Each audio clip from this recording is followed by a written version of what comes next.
Curso taller de especialización avanzada, anestesia perioperatoria y manejo especializado del dolor agudo guiado por ultrasonido. Clase número 23. ¿Qué tal? ¿Qué tal? Buenas noches, colegas. ¿Cómo están? Bienvenidos, bienvenidos todos. Una noche más aquí en este curso, taller de bloqueos regionales avanzados. Esta vez seguimos con el bloque de pediatría. Vamos a tener el día de hoy al doctor César Vela Izquierdo. El doctor es médico anestesiólogo del Instituto Nacional de Salud del Niño en la Unidad de Tratamiento del Dolor y Cuidados Paliativos en San Borja. Es médico anestesiólogo del Servicio de Terapia del Dolor y Cuidados Paliativos de la Clínica San Pablo, en la sede Surco. Cuenta con un posgrado universitario en entrenamiento de técnicas intervencionistas para el dolor crónico refractario en la Universidad de La Plata, en Argentina. Máster en tratamiento del dolor por la Universidad de Salamanca. Miembro activo de la Sociedad Peruana de Anestesia, Analgesia y Reanimación. Profesor invitado a múltiples congresos, tanto nacionales como internacionales, cursos y talleres. El doctor el día de hoy nos va a conversar acerca de la segunda parte de los bloqueos en pediatría y vamos a tratar en especial los bloqueos que son del tronco, en este caso los que es del tórax y el abdomen. César, ¿qué tal? Buenas noches. Muchas gracias, Alex. Doctores, ¿cómo están? Muy buenas noches. Un gusto para mí poder continuar estas presentaciones de este curso taller avanzado.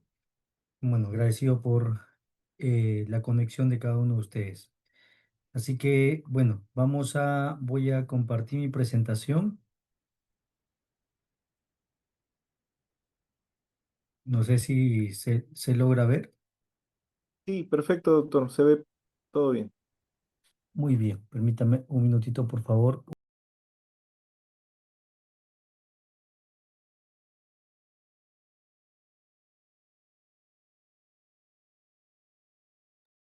Muy bien. Entonces, vamos a iniciar con esta parte. Voy a sacar parte de mi pantalla para que no haya dificultades. Perfecto. Entonces, en esta segunda parte vamos a hablar de bloqueos en pediatría, vamos a hablar algo de los bloqueos de la pared, del tórax y del abdomen, los que se realizan con mayor frecuencia en el área de pediatría.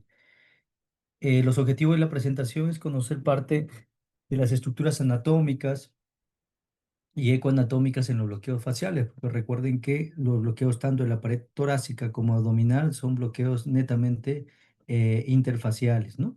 Determinar qué evidencia clínica nos reportan en base a los bloqueos interfaciales en pediatría y describir los principales bloqueos interfaciales en la población pediátrica, así como el uso de bloqueos interfaciales de forma continua.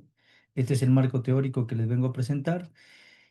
Como les mencionaba, ¿no? En la parte del tórax y el abdomen es muy distinto a lo que pasa en miembro superior o miembro inferior, porque normalmente en estas últimas encontramos aplexos en los cuales tienen como objetivo tratar de ingresar a estructuras nerviosas con el fin anestésico o analgésico, ¿no? En la parte de los bloqueos de tórax y abdomen es algo distinto, porque el fin que llevamos para hacer estos los bloqueos en su mayor parte o casi todos, es con el fin analgésico.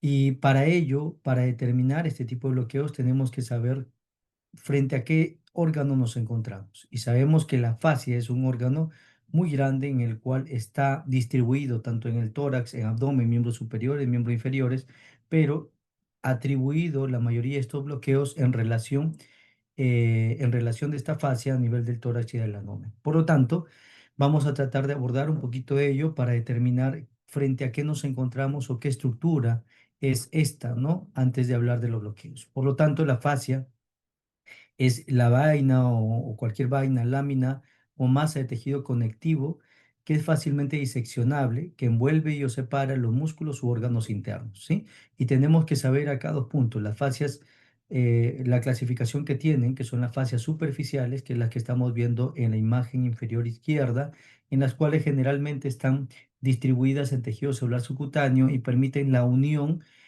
o dan ese aspecto loculado al tejido celular subcutáneo, ya que hay fascias que son profundas, las cuales se van a dividir en fascias aponeuróticas y epimiciales.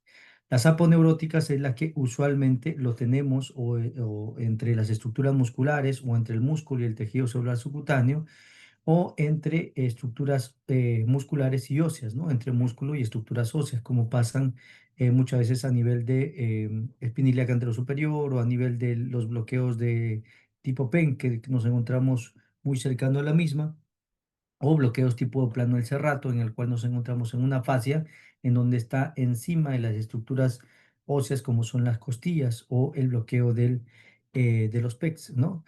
Tenemos por ahí varias estructuras que tienen que ver mucho con las fascias profundas, ¿no? Y aquellas fascias viscerales, pues que envuelven netamente las vísceras.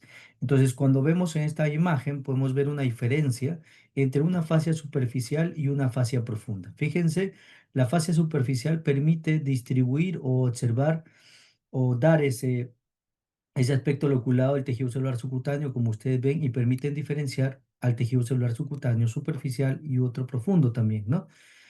Por eso es que se ve a nivel ecográfico, incluso con una imagen hiperecogénica. La fascia profunda es aquella que divide órgano de órgano, por ejemplo, el tejido celular subcutáneo de los músculos. Y a esto se llama las fascias también epimiciales, ¿no? Muy bien, entonces esto es lo que tenemos que encontrar. Entonces, cuando hablamos parte de fascia, en realidad es un órgano, es una estructura compleja de fácil disección o hidrodisección, por ello es que es el punto principal para realizar los bloqueos a nivel del tórax y del abdomen, ¿no? Tiene muchas funciones y dentro de ello permite el deslizamiento y la separación de las estructuras, sirve como soporte estructural. Sirve también como amortiguamiento y lubrica el deslizamiento tanto de los músculos como de los órganos por la matriz acuosa que tiene. Es fácilmente perforable y permeable y dentro de ella hay unas estructuras importantes. Por ello es que se le considera un órgano, porque es una estructura donde pasan estructuras nerviosas, vasos, células migratorias o células fijas, fibras de elastina, reticulina, también pasan nervios simpáticos o somáticos que pasan directamente en esta fascia. Entonces, es un órgano complejo en el que hay varias estructuras que permiten a nosotros tener o tener el objetivo durante los bloqueos a nivel del tórax y abdomen. Esto es una imagen del doctor publicada en la revista Pain Medicine por el doctor Kim Chin, quien es el principal autor, con el apoyo de doctores como el doctor Miguel Ángel Reina, quien es un médico anestesiólogo que hace bastante em, disecciones en base a estudios de anestesiología. Y es por ello que podemos determinar, fíjense acá, toda esta estructura es una fascia en lo cual lo que está pintado de verde es tejido de colágeno o toda la distribución del colágeno, todo lo que está distribuido de color moradito viene a ser el tejido celular subcutáneo y los nervios pues se encuentran distribuidos de color amarillo, así como las estructuras vasculares como son vasos y venas. Miren la distribución de una fascia que viene a ser nuestro objetivo durante estos bloqueos. Esto, por ejemplo, es una disección a nivel de la pared abdominal. Este mismo estudio, el doctor Kinching, en donde puede revisar, recuerden, cuando nosotros hablamos de la pared abdominal, nos encontramos frente a tres estructuras musculares, que lo vemos en esta disección general, que es el músculo oblicuo externo, el oblicuo interno y el músculo transverso del abdomen que lo ven acá, ¿no? Entonces, cuando nos vamos hacia esta o cuando se magnifica entre el oblicuo interno y el transverso, que recuerden que es el principal objetivo para realizar los bloqueos TAPS de la pared abdominal, entre el oblicuo interno y transverso, pues ellos empiezan a estudiar qué es lo que encontramos en esta región. Encontramos al epimicio, que es la estructura que envuelve a ambas estructuras musculares, que envuelven netamente a los planos musculares del músculo transverso del abdomen como del oblicuo interno. Y este epimicio es netamente tejido conectivo o colágeno, ¿no? O estructuras fibrinosas. Entonces, entre esta estructura, entre ambos epimicios, vamos a tener una fascia netamente que usualmente puede haber tejido graso en la misma y estructuras nerviosas como vasculares, ¿sí? Y es por ello que es el punto de origen o el punto para realizar los bloqueos netamente. Pero acá hablamos entre los grupos musculares, ¿no? Las fascias que ocurren entre grupos musculares como es el oblicuo interno y el transverso. Es por ello que, por ejemplo, los bloqueos a nivel del tórax podemos encontrar diversas estructuras musculares como es el músculo el erector espinal, que está distribuido entre tres músculos principales, como es el longissimus, el spinalis y el iliocostalis, así como estructuras más superficiales, como son el latissimus dorsis o el trapecio, que nos permiten distribuir o observar planos entre estructuras musculares, entre una estructura muscular y la otra, ¿no? Entonces, todas las estructuras a nivel, tanto el tórax como el abdomen, van a tener una inervación específica.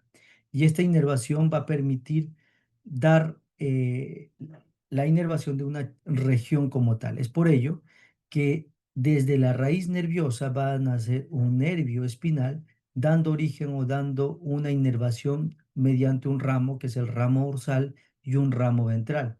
Este ramo ventral puede dar o también llamado a nivel del tórax y del abdomen como nervios intercostales, los cuales van a nivel de la línea medio axilar a dividirse en un ramo cutáneo lateral que va a dar una división anterior y una división posterior, y un ramo ventral que va a dar una inervación tanto de la región anterior del mismo lado. Antes de la línea medio axilar, a nivel intercostal, usualmente aparecen un nervio accesorio, que es el nervio intercostal accesorio. Por lo tanto, esta inervación que me da a nivel del tórax y el abdomen tienen que ver mucho con esta distribución en base al nacimiento del nervio intercostal con sus divisiones respectivas. Otro punto importante, mientras más estemos cerca de la estructura o el foramen por donde sale la estructura nerviosa, esta estructura o este nervio espinal tiene una comunicación directa con un ganglio, que es el ganglio simpático, mediante una rama que es el nervio o rama o el nervio comunicante, ¿no? Es por ello que algunos bloqueos, tipo el erector espinal o tipo cuadrado lumbar o el tipo paravertebral, tienen mucho que ver con un bloqueo completo o hay muchos estudios que avalan el bloqueo completo del mismo. ¿Por qué? Porque para nosotros poder dar una anestesia respectiva de ciertas regiones, tenemos que tratar de bloquear tanto la rama somática como parte de la rama visceral, ¿no? Y es por ello que esta zona o el ganglio simpático, mientras más cerca estemos del ramo comunicante o del foramen, puede llegar a bloquear no solo el nervio espinal, sino también parte del ganglio simpático. Si bien es cierto, no tiene una buena distribución en ciertos bloqueos interfaciales, sin embargo, cuando hacemos bloqueos tipo paravertebrales, que son netamente como unas hemiepidurales, pueden dar un rango anestésico en la región a la cual ha sido bloqueado. El resto de los bloqueos, como tipo el erector espinal o cuadrado lumbar, hay muchos estudios que tratan de abocar a que este es uno de los bloqueos que se puede dar con fines anestésicos. Sin embargo, puede ser muy erróneo, ¿no? Porque va a variar de la distribución del buen bloqueo y del volumen hacia dónde va dirigido. Entonces, por lo tanto, en líneas generales, todos nuestros bloqueos están dirigidos a realizar un bloqueo netamente somático, ¿sí? O sea, de los nervios intercostales, tanto de la pared abdominal como de el tórax. Muy bien, esta es una imagen muy bonita también del doctor Kim Chin, en donde podemos ver la distribución ya magnificada de estas estructuras nerviosas. Fíjense acá, estamos a nivel de la raíz, bueno, y también con el permiso de la doctora María Fernanda, es una imagen de la doctora en donde observamos a nivel del ganglio de la raíz dorsal cómo sale esta estructura nerviosa con una inervación hacia la región posterior, dando la inervación o sus ramos dorsales para inervar tanto la región dorsal del mismo lado, que se va a unir o anastomosar con el ramo dorsal de la raíz nerviosa del lado contralateral.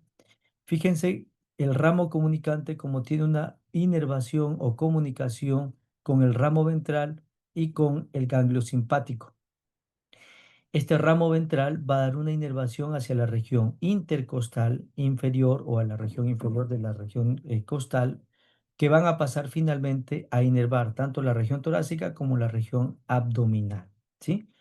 Otro de los puntos adicionales que en esta zona es una zona en donde tenemos bastante irrigación y hay que tener bastante cuidado porque pueden aparecer como la arteria intercostal posterior y que pueden ser pinchados a este nivel y ocasionar pues hematomas en esta zona con compresiones radiculares específicas. Entonces hay que tener bastante cuidado en realizar este tipo de procedimientos a ese nivel. Entonces, fíjense acá, estamos a nivel intercostal, ya habíamos magnificado hasta este punto.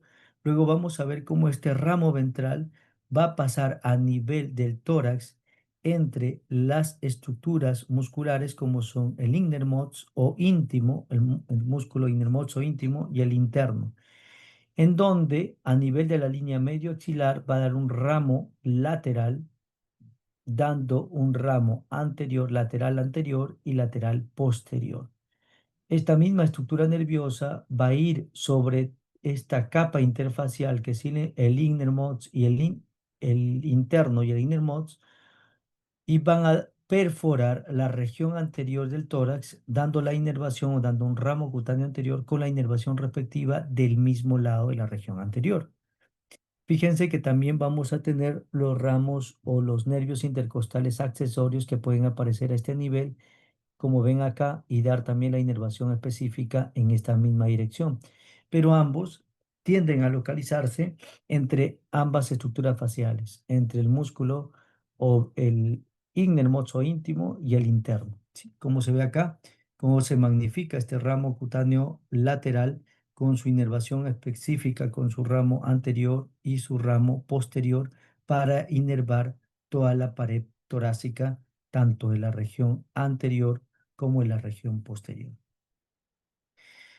Recuerden que la inervación de la pared abdominal también tiene mucho que ver con estructuras que vienen desde la región dorsal, o sea, los nervios intercostales atraviesan parte de esta región y finalmente se localizan entre los músculos del abdomen. Es por ello que observamos esta imagen que ustedes ven en la parte superior. Vamos a observar cómo sale el ramo dorsal, ramo ventral, y se va a ubicar entre los dos músculos. ¿Cuáles son estos dos músculos? El oblicuo interno y el transverso del abdomen. Cerca de la línea medio axilar va a dar un ramo lateral, lo cual va a dar un ramo anterior y un ramo posterior. Luego, esta misma estructura nerviosa va a ir hacia la región anterior y cerca de la región media va a ir a dar su ramo anterior con el fin de inervar la región que quedó sin la inervación respectiva em, a nivel de la región anterior, ¿no? Perdón, esto es parte del tórax en donde estamos observando a nivel de T4 usualmente, ¿no? Esta es la parte de la región abdominal, ¿no? En la región abdominal pasa lo mismo. Vamos a observar cómo el ramo ventral viene hacia la región. Fíjense acá, estas estructuras musculares que pueden aparecer, podemos observar al músculo erector espinal, al músculo psoas y al músculo cuadrado lumbar. Este ramo ventral va a pasar por la región interfacial entre el músculo psoas y el cuadrado lumbar y va a localizarse entre los dos músculos principales, que es el oblicuo interno y el transverso del abdomen, en donde van a perforar también con su ramo lateral, dando una inervación en la región anterior y la región posterior. Luego van a ir hacia la región anterior y van a perforar el músculo recto del abdomen, dando su inervación o su ramo ventral con su inervación respectiva tanto del lado derecho como del lado izquierdo. En líneas generales, si bien es cierto, nosotros tenemos una inervación a nivel del abdomen, si ustedes cuando revisamos parte de los dermatomas, toda la inervación que va desde el ombligo hacia arriba tiene una inervación netamente desde T6 hasta T10, que viene a ser el ombligo. ¿Por qué lo llamamos T6 a T10? Porque nuestros nervios, que son los nervios intercostales, son los que finalmente van a llegar hasta este punto para dar la inervación neta en la región abdominal. Cuando ya es una inervación más baja, puede adoptar esta posición que estamos mencionando, ¿no? Entonces, por lo tanto, la inervación o los ramos que pasen en esta región interfaciales van a ser casi similares en ambos, solo que la adaptación de ambos músculos adoptan un distinto nombre a nivel del tórax como a nivel del abdomen, ¿sí? Pero al final las ramas, tanto o las divisiones respectivas en cada una de ellas van a ser las mismas. Y es por ello que hay muchos bloqueos que se describen para realizar los procedimientos de la pared torácica o de la pared abdominal. Dentro de los más conocidos son los que más frecuentemente se realizan en la parte pediátrica. Tenemos el bloqueo del erector espinal, cuyo objetivo es tratar de localizar la apófisis transversa del abdomen, los bloqueos del cuadrado lumbar. Ya sabemos que tenemos el cuadrado lumbar anterior, el cuadrado lumbar posterior y el cuadrado lumbar lateral. Luego tenemos también los bloqueos de la pared abdominal que se realizan a nivel del oblicuo interno y transverso, que son los bloqueos, pues, los bloqueos TAPS como tal, los bloqueos de la vaina de los rectos, como se observa a este nivel, u otros bloqueos que se realizan con menor frecuencia. ¿Sí? Entonces, acá vamos a localizar, por ejemplo, en esta imagen, en donde aproximadamente se podrían hacer cada uno de estos bloqueos de forma general, ¿no? Entonces, bloqueo del plano del serrato, bloqueo oblicuo intercostal externo, los bloqueos recto del abdomen, los bloqueos de la pared abdominal o bloqueos TAPS, ¿sí? Que pueden ser los más frecuentes en la población pediátrica. Entonces, cuando nosotros nos vamos a la parte también anatómica o como se visualiza en esta imagen, que es anatomía en cadáveres, podemos observar cómo que los bloqueos interfaciales tienen un objetivo, ¿no? Por ejemplo, acá tenemos un bloqueo o un plano en el que observamos en la parte profunda el músculo del serrato. Encima del músculo serrato podemos observar cómo se observa la distribución de las estructuras nerviosas, como el nervio toracodorsal, latissimus dorsi y los nervios intercostales que a este nivel están saliendo como sus ramos laterales con sus divisiones tanto en la región anterior como en la región posterior. Entonces, cuyo objetivo, pues sabemos que uno de los bloqueos para realizar a este nivel, pues tenemos al bloqueo del serrato anterior. Entonces, acá se ha diseccionado parte del latissimus dorsi que está en la parte más posterior para ponernos en hincapié qué estructuras nerviosas pasan por el tejido interfacial y poder tener en cuenta durante nuestros procedimientos. Del mismo modo, cuando nosotros realizamos una distribución, como lo ha hecho este estudio, en donde se localiza o se realiza bloqueos tipo PETS, que anteriormente se llamaban los PECs 1 o los bloqueos interpectorales que actualmente se llaman, cómo se coloca azul de metileno entre el pectoral mayor y el pectoral menor y cómo este tiene una distribución no solo en esa misma región, sino mientras más volumen le colocan, puede llegar incluso a bañar parte de las estructuras nerviosas o parte de los nervios intercostales, dependiendo el volumen a donde se distribuye. Igual acá, cuando se realiza un bloqueo profundo al pectoral menor, se observa cómo esta misma distribución de azul de metileno no solo abarca la región interfacial, sino también puede meterse entre los espacios intercostales para bloquear parte de los nervios intercostales. Hay pocos estudios en pacientes pediátricos, sin embargo, este estudio, por ejemplo, que se realiza en dos cadáveres, en dos neonatos, realizado por el doctor Jovender, en donde localizan o colocan azul de metileno también. En el recién nacido uno lo realizan a nivel de T5 y en el recién nacido 2 lo realizan a nivel de T8. El volumen utilizado en ambos, en el primero fue de 0,5 y en el segundo es 0,2 mililitros. ¿Qué es lo que determina en este estudio? Determina que la distribución de azul de metileno puede o se realiza de forma cefalocaudal, pasa a los espacios paravertebrales, abarca tanto el ramo dorsal como el ramo ventral y el espacio epidural. Cuidado con ello, hay muchos estudios que mencionan al erector espinal que pasa al espacio epidural y por eso piensan que podemos o se puede dar como rangos anestésicos. Hay que tener cuidado, si bien es cierto, acá hay dos puntos que hay que resaltar. Cuando se realizó la primera descripción del bloqueo erector espinal realizado por el doctor Mauricio Forero en el 2016, se determinó en los estudios cadavéricos y en el estudio que él realizó con tomografía cuando colocó gadolinio, si más no recuerdo, tuvo un punto determinante, que es la distribución cefalocaudal de este contraste. Por lo tanto, tanto en el cadáver como en la imagen tomográfica, Sin embargo, todos estos estudios estaban abocados en relación a la población adulta. Este y otros estudios que han venido realizando ya se encargan de determinar que en la población pediátrica esta distribución es algo similar a lo que mencionó el doctor Mauricio Forero. Y aparte de ello, atribuye otro punto adicional, que incorpora o ingresa al espacio paravertebral, abarca los ramos dorsal y ventral.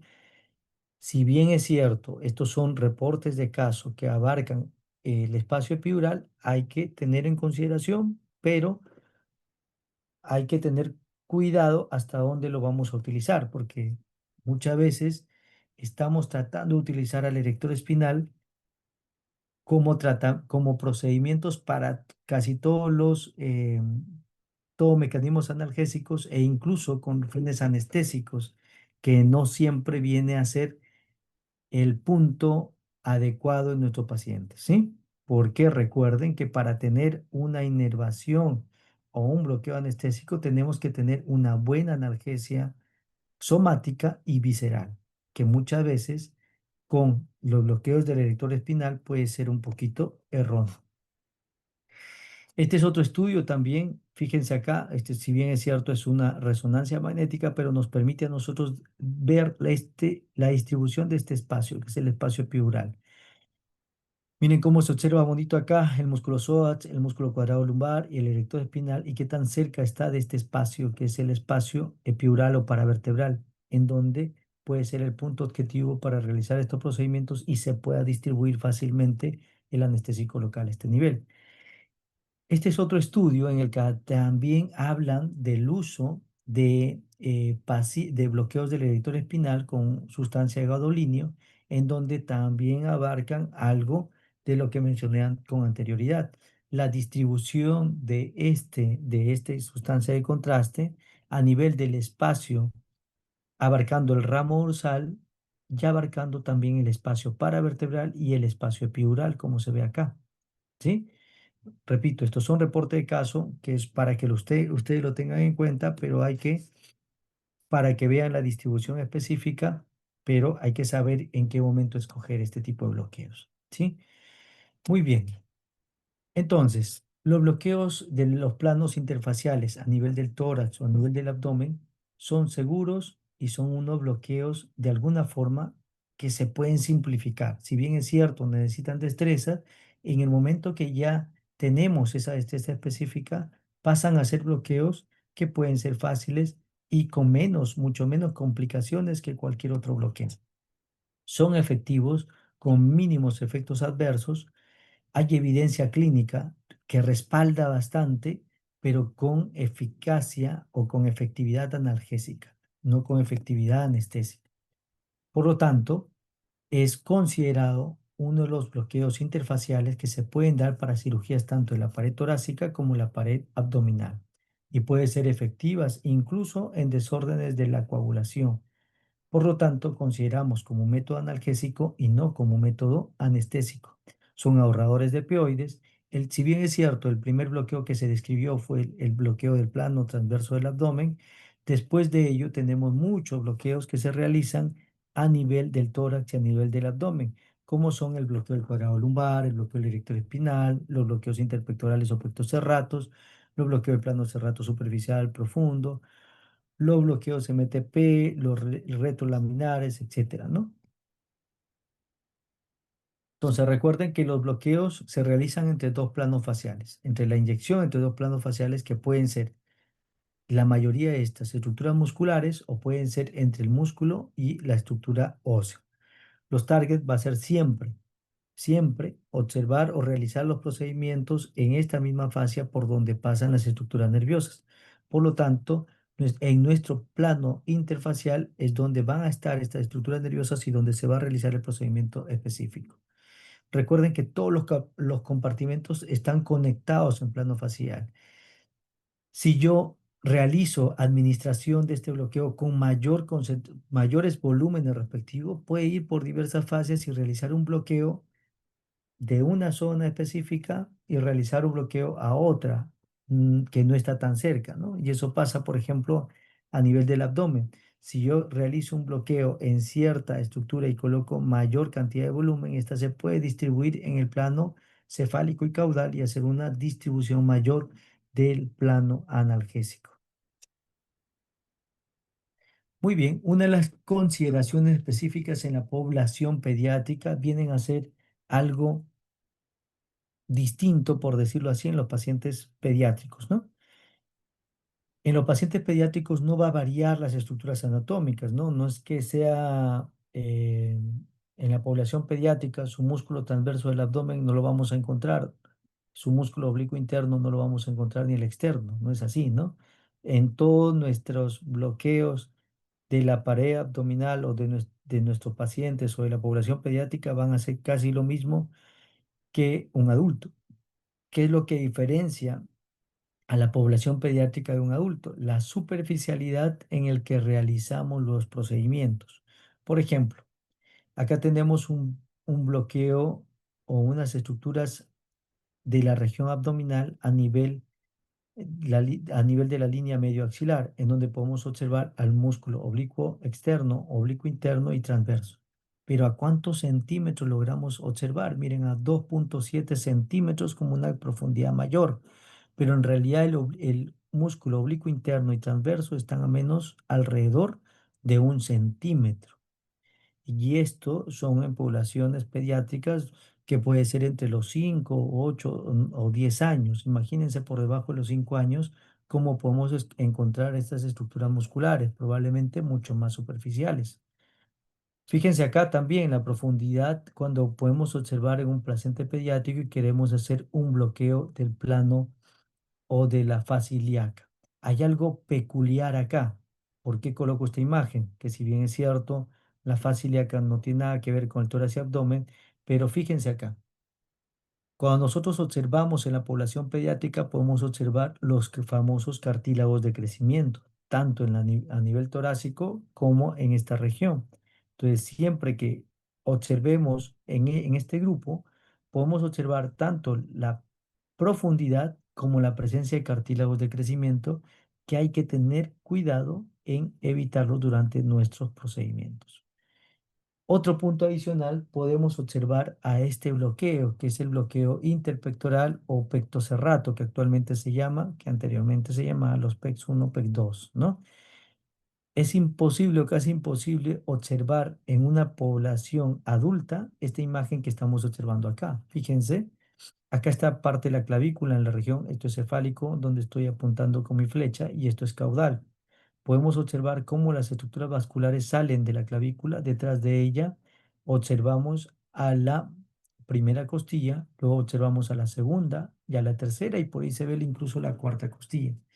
Pero fíjense todo este plano no podemos observarlo con un solo transductor en un paciente adulto, ¿sí? Sino vamos por segmentos para llegar al punto de origen donde realizamos los procedimientos a nivel de interpectoral o pecto serrato. Pero acá se ve casi en su totalidad, probablemente con una profundidad mucho menor. ¿Qué es lo que observamos acá? Pectoral mayor, pectoral menor y músculo serrato pegado a la costilla respectiva, como se observa acá. Músculo serrato, oblicuo, perdón, pectoral menor y pectoral mayor, ¿sí?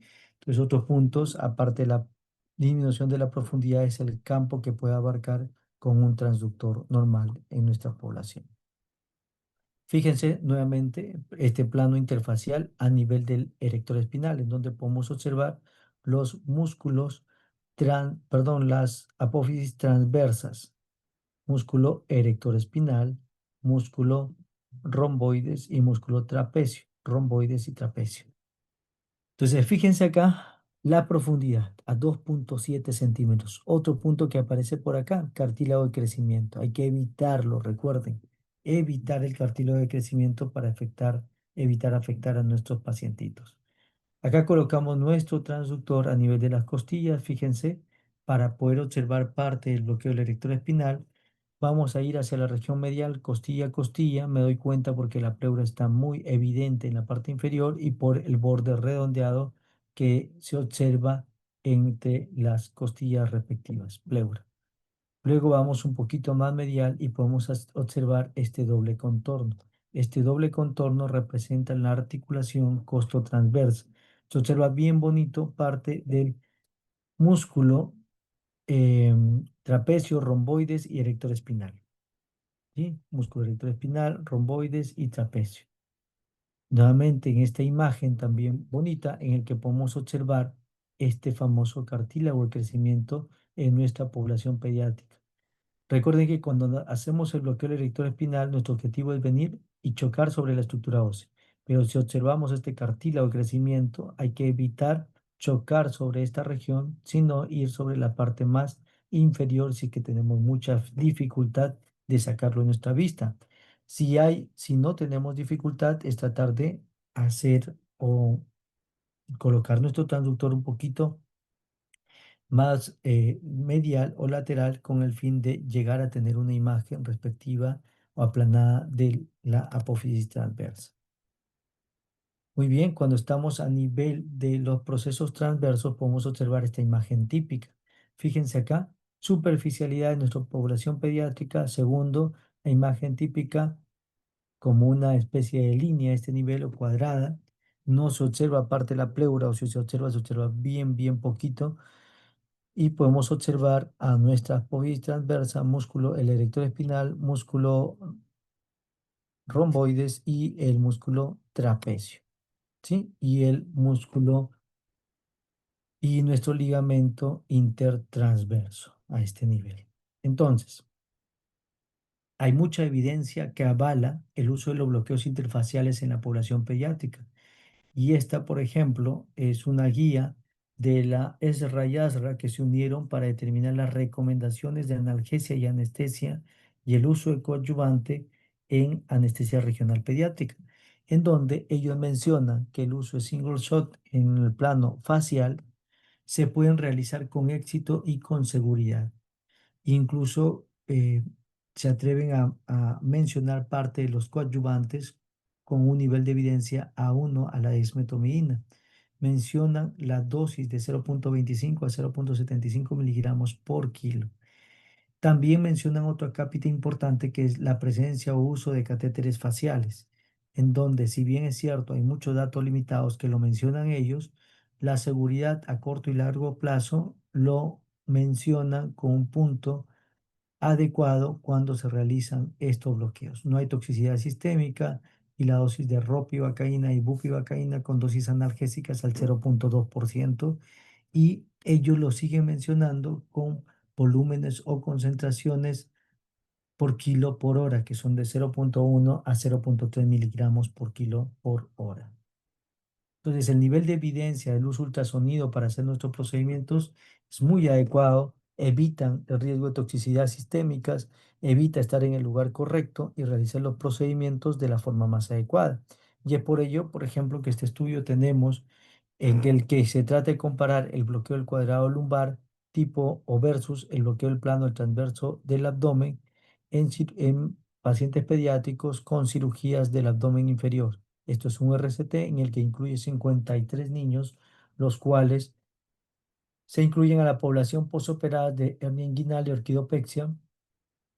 Se realiza el bloqueo TAP versus el cuadrado lumbar. Se utilizaron anestesia general antes de la cirugía y la evaluación para determinar la escala del dolor se evaluó el FLAP. La conclusión determina que el QL proporciona una analgesia posoperatoria más prolongada y eficaz, teniendo en cuenta que el QL que se está hablando acá es del QL tipo 2. Pues este otro estudio en el que trata de determinar también, incluso entre el bloqueo del cuadrado lumbar y el bloqueo caudal, en analgesia posoperatoria en población pediátrica que se someten a cirugía de reparación inguinal y orquidopexia. Este es un RCT, ojo, como bloqueo analgésico estamos hablando, ¿no? Analgésico. Entonces, todos sabemos que el abordaje caudal es un abordaje epidural, por lo tanto nos puede brindar una buena anestesia. ¿Sí? Pero como analgesia tiene algo peculiar los bloqueos interfaciales, que muchas veces se acoplan en la fascia y pueden estar más tiempo y por ello que la analgesia se puede ver más prolongada en esta población. Y es por ello que este estudio abarca 53 niños también posoperados de hernia inguinal o orquidopexia, en el que se compara cuadrado lumbar versus caudal como analgesia específica. se realiza anestesia general al paciente, se evalúa el FLAT y en que se determina que el bloqueo del cuadrado lumbar proporciona una analgesia mucho más efectiva que el bloqueo caudal sin coadyuvantes. Otro de los estudios en el que trata de determinar, por ejemplo, la eficacia del bloqueo del plano del serrato versus el bloqueo pecto serrato y los nervios intercostales o bloqueo de los nervios intercostales en el manejo, tratamiento del dolor por toracotomías postoperatorias después de unas cirugías cardíacas en la población pediátrica. Entonces se comparan tres: plano del serrato, PEC tipo 2 y bloqueos intercostales para cirugías tipo toracotomía por cirugía cardíaca. Se incluyen a 108 niños con cardiopatías congénitas. Se utiliza anestesia general antes de la cirugía y se utilizan ropivacaína a concentraciones analgésicas del 0,2% con una dosis que se distribuye en cualquier de estos bloqueos de 0,3 miligramos por kilo. La conclusión es que los bloqueos del plano del serrato, como el bloqueo pecto serrato, son igualmente eficaces, seguros y duraderos en este tipo de población y en este tipo de cirugías. El bloqueo del erector espinal versus el cuadrado lumbar en cirugías de abdomen inferior. Este es un ensayo doble ciego en el que incluyen prospectivo y aleatorizado 57 niños de 1 a 7 años con cirugía abdominal inferior.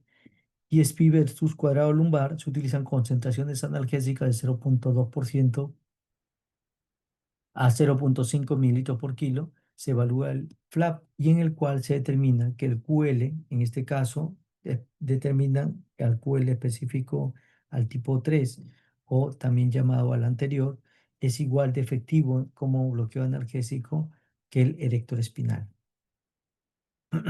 Estos otros bloqueos también lo hicimos nosotros, como en el que publicamos parte del bloqueo del plano erector espinal como manejo del dolor neuropático en paciente pediátrico postquemado, en el que vimos la eficacia del bloqueo del erector espinal con bastante renuencia al manejo del tratamiento usual que hacemos, ¿no? Utilizamos para el dolor neuropático muchos medicamentos, dentro de ello gabapentinoides, lidocaína, en bolos, en infusión, cremas, uso de opioides con doble acción, incluso neuropática.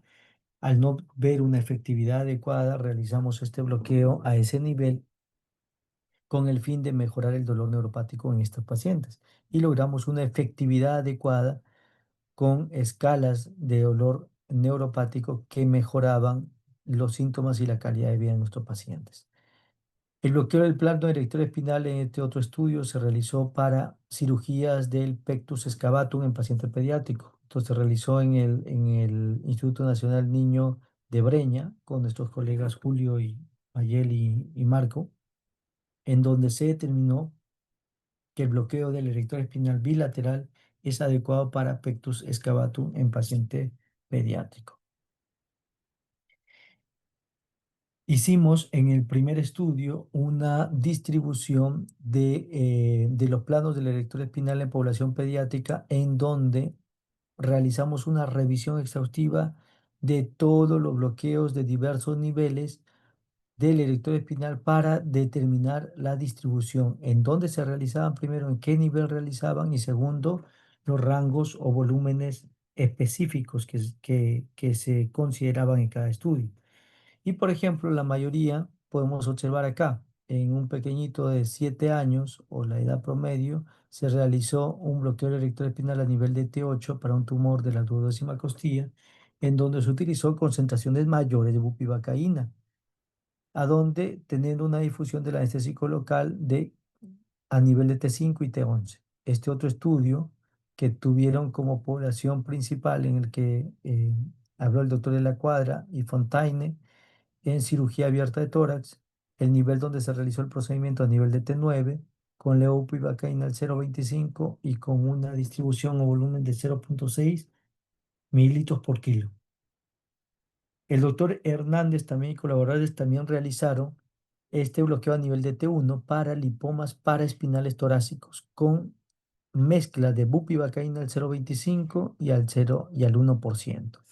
Tenemos también la distribución no determina la distribución, pero la mayoría de todos estos estudios hablan incluso este más pequeño de 7 meses para lobectomía, de 7 años nefrectomías, hernias inguinales, colecitomía laparoscópica, displasia, desarrollo de la cadera por un nivel más bajo para la distribución del mismo, de 15 meses también para resección tumoral, de 6 años para lobectomías y pospadias, ¿no? El nivel que se realizó, las concentraciones que realizaron, si bien es cierto, la mayoría de estas son poblaciones americanas, europeas, nosotros sabemos que la mayoría de los bloqueos analgésicos los realizamos alrededor de 0,2 o menos de porcentaje. Fíjense acá, un estudio, pocos estudios en el que abarcan 0,1 como estos, pero la mayoría están por encima del 0,2, 0,25, incluso concentraciones mayores como la de arriba, ¿no? Que estamos observando.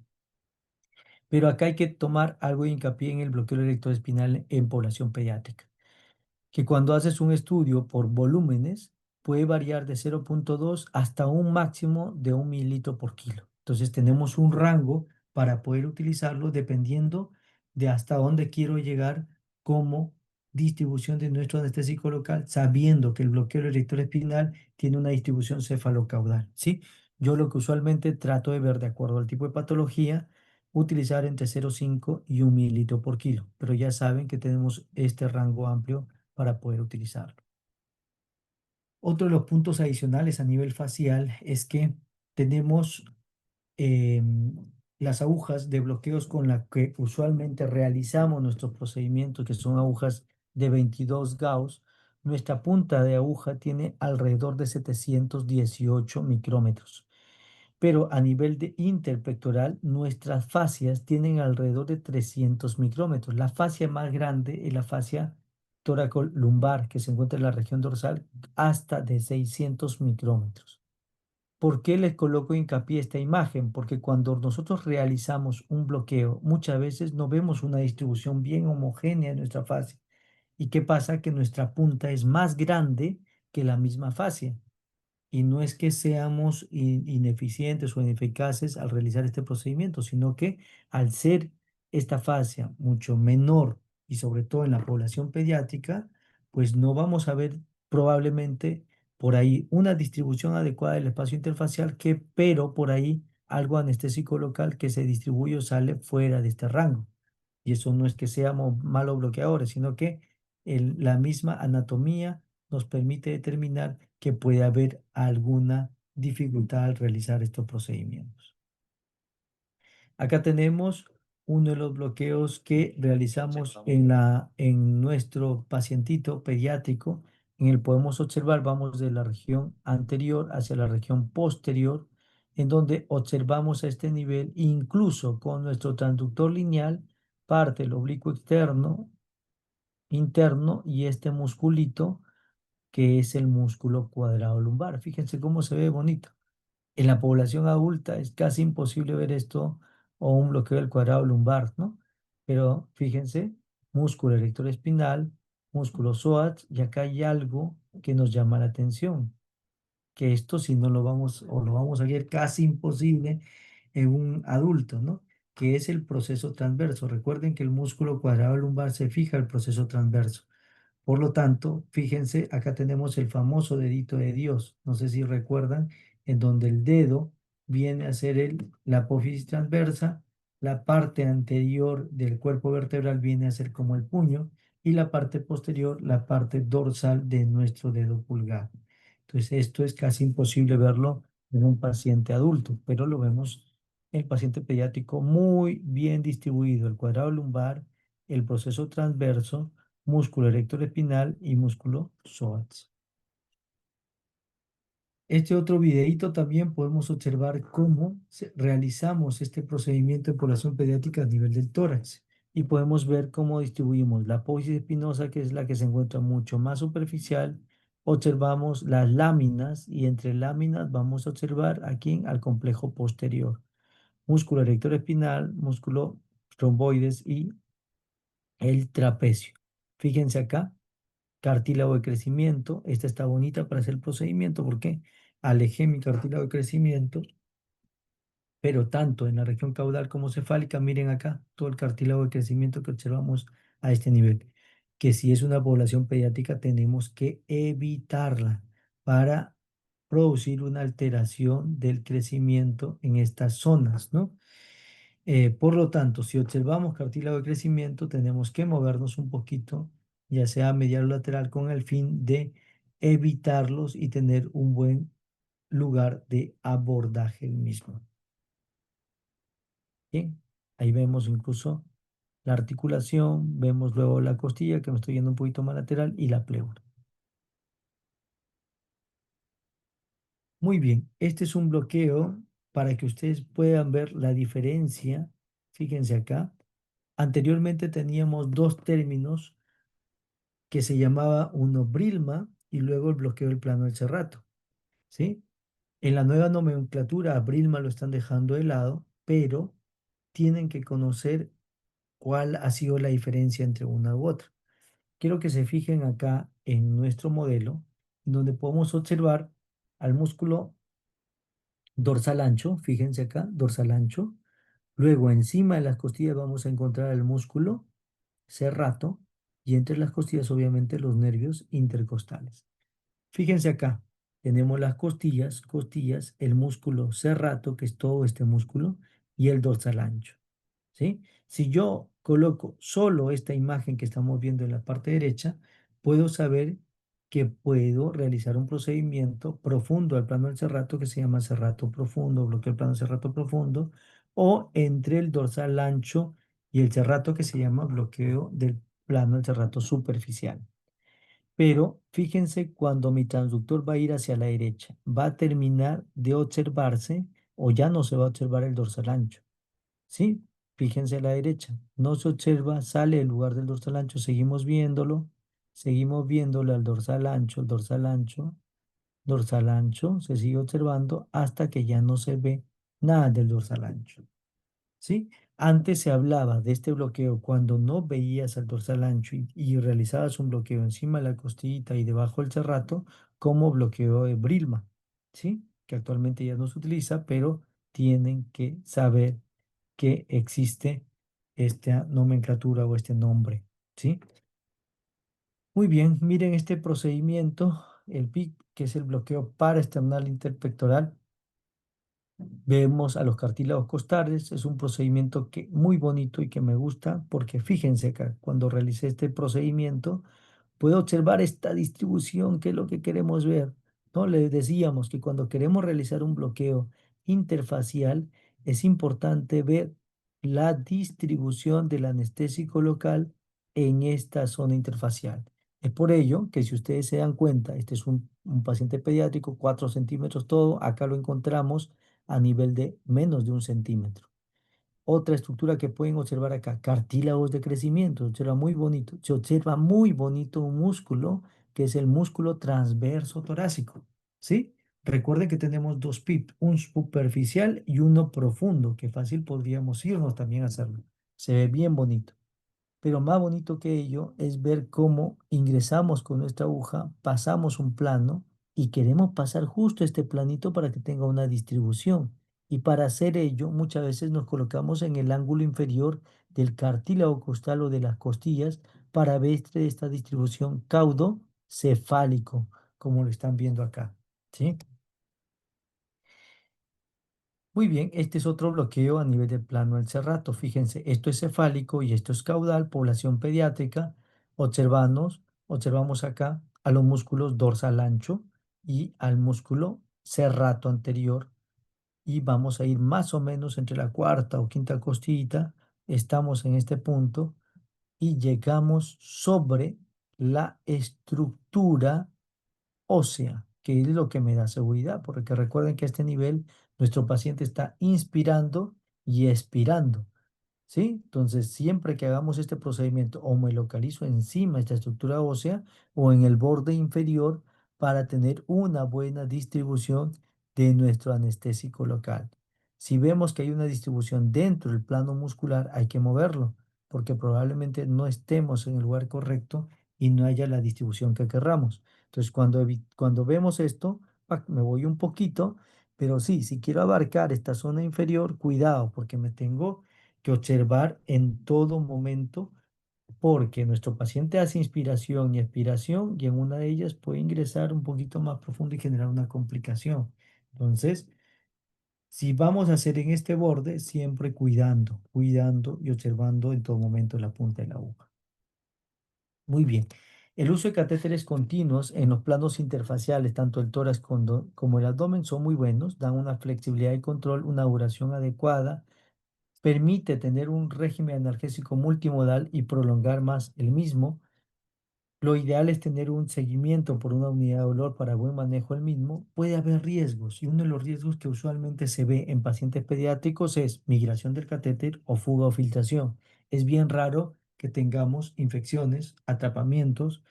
Por ahí nos ha pasado uno que hoyo bloqueo prolongado, sobre todo si realizamos infusiones continuas y no bolos intermitentes o el uso de PCA. Ahora, cuando realizamos estos procedimientos, ¿cuál es lo ideal? Si lo realizamos con fines anestésicos o analgésicos. Es una de las preguntas que siempre se realiza, doctor.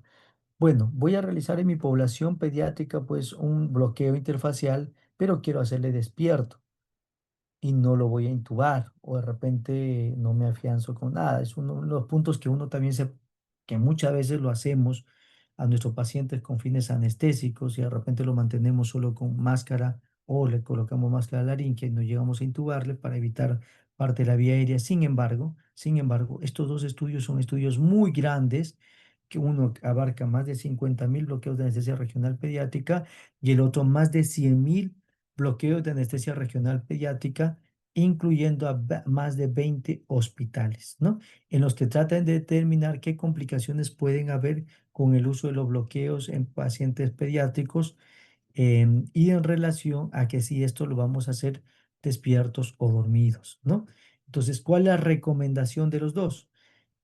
Ambos recomiendan la seguridad de anestesia regional pediátrica comparable a los adultos y confirman la seguridad bajo anestesia general. ¿Sí? ¿Qué quiere decir? Que la anestesia general en la población pediátrica para el uso de bloqueos es tan efectiva como el estar despiertos en nuestros pacientes. Por lo tanto, si tuviera que hacer algún procedimiento en relación a bloqueos regionales, ya sea analgésicos o anestésicos, lo ideal es asegurarnos la vía aérea, mantener la anestesia general y luego de ello, pues realizar el manejo analgésico respectivo con el procedimiento que se realizó en su respectivo momento. Casos clínicos, por ejemplo, tenemos a esta paciente en el que se dejó un catéter, paciente 5 años, posoperada de toracotomía, se coloca este catéter a nivel del electroespinal en la apófisis transversa, donde podemos observar también que utilizamos parte de nuestras bombas PCA para realizar los bolos intermitentes programados con volúmenes mayores y con bolos de forma constante, ¿no? Recuerden que cuando nosotros hacemos volúmenes mayores y bolos intermitentes, hay que tener cuidado el tiempo en el que vamos a realizar y depende de la bomba que vamos a utilizar, ¿sí? Para que nuestra bomba no suene o no se bloquee. Y dentro de ella, fíjense acá, antes utilizaba, bueno, utilizaba parte de lo que se llama una estructura tipo gel que ayudaba a fijar y evitar el rozamiento de nuestros o el roce del anestésico local por el ingreso del catéter. Otro de los casos clínicos, por ejemplo, este paciente fue un paciente que retiraron parte del cartílago de la región costal para reconstruir la parte auricular o del pabellón auricular, con un dolor 10/10 de la región costal donde sirvió de retiro para injerto el mismo. Entonces, al no manejar una buena analgesia con la que manteníamos, decidimos realizar un bloqueo electroespinal a este nivel con un control del dolor de 10/10 a 2/10. Tenemos procedimientos también como el erector espinal, como vemos acá, como ingresamos para otro tipo de cirugías como cirugías torácicas, como se realiza acá, como dejamos catéteres a nivel del erector espinal para manejo el control del dolor, bloqueos que se realizan también a nivel del plano del cerrato, en el que hemos dejado también catéteres para el manejo bilateral del dolor de nuestra población. También podemos hacer bloqueos a nivel de UCI. Recuerden que hay pacientes que no se acoplan al ventilador y muchas veces es por rangos analgésicos inadecuados. Y cuando tenemos estos rangos analgésicos inadecuados, partimos por bloqueos que permiten acoplar el ventilador a nuestro paciente y mantenerlo de forma adecuada con bloqueos netamente o para manejar netamente la analgesia y con ello vemos el restete y retiro del ventilador de nuestros pacientes. Muy bien, estos mismos tenemos la misma población que habíamos comentado con anterioridad. Esta es la pequeñita que si bien es cierto, anteriormente utilizábamos este tipo de adhesivos, muchas veces se llega a pensar como si fuera parte de pus, pero no es así, ¿no? Es por ello que actualmente tenemos este tipo de sustancia que son los N-butilcianocrilato o el 8-butilcianocrilato, ¿no? Los cuales los cirujanos lo vienen utilizando de forma frecuente para adherir la parte de la piel en aquellos pacientes posoperados. Nosotros desde que lo descubrimos pudimos ver la efectividad que ocurre cuando colocamos alrededor de nuestras catéteres y lo que hace es evitar fugas y evitar el desplazamiento. Y es por ello que hemos tenido catéteres incluso hasta por 35 días de uso, sin infección, sin rebosamiento y con buen control del dolor. Muy bien, entonces lo que queremos en nuestra población pediátrica es tener una buena analgesia, un buen control del dolor y que siempre pues estén, un paciente pediátrico nunca nos va a indicar o nos va a decir gracias, ¿no? Generalmente lo que vemos en ellos es la sonrisa y que es prácticamente el agradecimiento para hacer nuestros procedimientos. Entonces, a este paciente, por ejemplo, se le realizó un catéter a nivel del plano del cerrato bilateral con una buena analgesia y con una cirugía netamente cruenta a nivel del tórax, ¿no? Igual nuestra pequeña se realizan bloqueos también del catéter para mejorar el control del dolor. Súper bien, ahí está abordada por psicología y con el uso de nuestro PCA respectivo. Muy bien, algunas preguntas que me gustaría a ustedes que participen, así que quiero que participen con esta primera imagen. Por favor, a ver esto que estoy señalando, primero, ¿en qué lugar está? A nivel del tórax, a nivel del abdomen y qué podría hacer lo que estoy señalando en la parte azul. A A nivel nivel de del tórax, tórax. A Tórax. nivel del tórax, ¿qué observamos Tórax, a nivel del Car- tórax? cartílago de cartílago de crecimiento. crecimiento. Cartílago de Cartílago de crecimiento. crecimiento. Cartílago de crecimiento. Cartílago de crecimiento, importante. Si encuentro un cartílago de crecimiento, ¿atravieso y realizo el procedimiento o me redirijo para evitarlos? Redirige. Redirección. Redirijo. Redirigimos. Se redirige, no se puede hacer en cuando llega un cartílago de crecimiento. Doctor, por Tenemos que ejemplo, evitarlo. en esa imagen, no pudiera con el punterito más o menos orientar un abordaje como redirigido en esa imagen para ilustrarnos un poquito.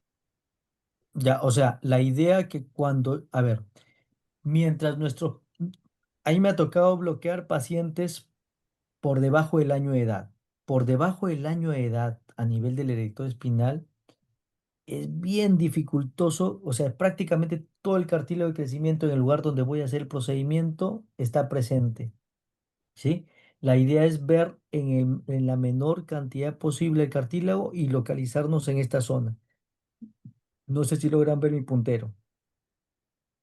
Sí, sí se ve. ¿Sí? Ya, entonces en esta región. Pero si son pacientes más grandecitos, yo tengo que colocar mi transductor. Se supone que este cartílago de crecimiento está en el lugar o más cercano a la articulación costotransversa. Si está más cercano a la articulación costotransversa, lo que tengo que hacer es irme un poquito más hacia medial hasta poder observar, o sea, hacia medial para poder observar netamente mi apófisis transversa y evitarlo. Pero si es una población muy pequeña, por debajo del año de edad, y no permite lograr observar esta estructura, ¿qué es lo que tengo que hacer? Es colocarme en la parte más inferior de ello, evitándolo, ¿no? Para que el anestésico local de alguna forma pues tenga una distribución adecuada, ¿no? Muy bien, ¿qué bloqueo será, doctores? A ver, ¿quién me dice por ahí? Ilústrenme, por favor. Es el Cuadrado cuadrado El cuadrado lumbar. lumbar. Lumbar. Cuadrado lumbar, ¿no? Fíjense con un transductor lineal. ¿Quién puede ver un cuadrado lumbar tan bonito en la población pediátrica? ¿No? Fíjense acá. Bueno, sale como si fuera un EKG, creo acá. No sé por qué. Bueno, cuadrado lumbar. Fíjense el cuadrado lumbar. Fíjense acá también al músculo erector espinal. ¿Qué músculos serían estos si me aparece por acá esta cosita que aparece chiquitita? El dorsal ancho. Dorsal. Puede ancho. ser dorsal Dorsal ancho, ancho. ¿sí? Si vamos un poquito más arriba y si apareciera otro músculo por acá, ¿qué sería? Aparte del dorsal ancho. Es- espina. ¿Qué será? Empieza con S.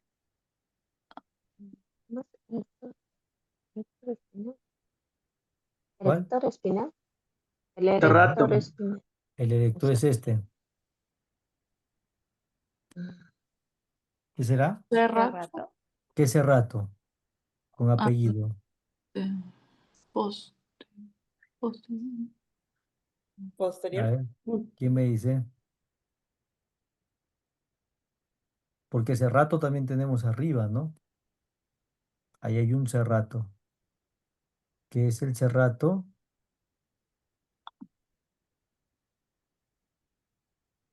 Un cachito todavía salió acá. Cerrato posterior inferior, ¿no? Y luego tenemos acá a los músculos del abdomen, ¿sí? Que están más medial. Muy bien. Vamos a borrar acá.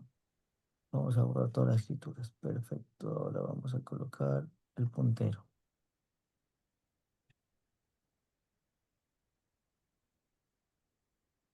Muy bien. A ver, este es un pacientito que lo hemos colocado, ¿sí? Vamos a hacer un pequeño, todos agarren su lapicero, su lápiz y agarren un papel. Este paciente pesa 20 kilos, ¿sí? 20 kilos. Tiene 6 añitos. Primero, le han hecho una cirugía de tórax, como ustedes ven acá, ¿sí? Aparte de la cirugía de tórax, ¿qué bloqueo creen ustedes que le vamos a hacer a este pacientito? Erector espinal. Y espina. Erector de espina. Erector espinal, perfecto. Entonces vamos a hacer un bloqueo del erector espinal. La primera pregunta es, ¿voy a hacer con fines anestésicos o analgésicos? Analgésico. Analgésicos. Analgésico. Primera pregunta reserva, bloqueo analgésico. ¿Qué bloqueo? Erector espinal. ¿Qué medicamento elegiríamos Bupi. para hacer un Bupi bloqueo? vacaíno. Ya tenemos Bupi. Bupi o Ropi. Ropi y levobupi, ¿no? Justo, De justo preferencia. A acá en concentración Perú, analgésica, 0.2%. perfecto. Acá en Perú No. estamos desabastecidos de Bupi, pero tenemos, es la que usualmente está en casi todos los hospitales. Em, Brown acá en Perú ya empezó a traer ropivacaína en concentraciones ya analgésicas al 0.2%. Levobupivacaína tenemos en muchas clínicas y recién me he dado cuenta hoy día haciendo un procedimiento que algunas en la clínica donde trabajo ya tenemos levobupivacaína al 0.75%. O sea, y que vienen estériles, que no lo sabía, pero ya lo tenemos y eso es algo bueno, ¿no? Pero fíjense siempre en ello, ¿por qué? Porque para mililitro va a determinar la cantidad de miligramos y la concentración analgésica que vamos a desear, ¿sí? Por lo tanto, ya saben, o ya creo que la mayoría de ustedes de básico saben que si me enfrento solo con levobupi al 0.75%, ya sé cómo sacar las concentraciones para tenerlo por debajo del 0.25, 0.2%, ¿ya? Entonces, el medicamento que elegiría va a ser siempre analgésico de efecto prolongado, bupi, levobupi o ropivacaína, ¿sí? El que tenga en mi institución.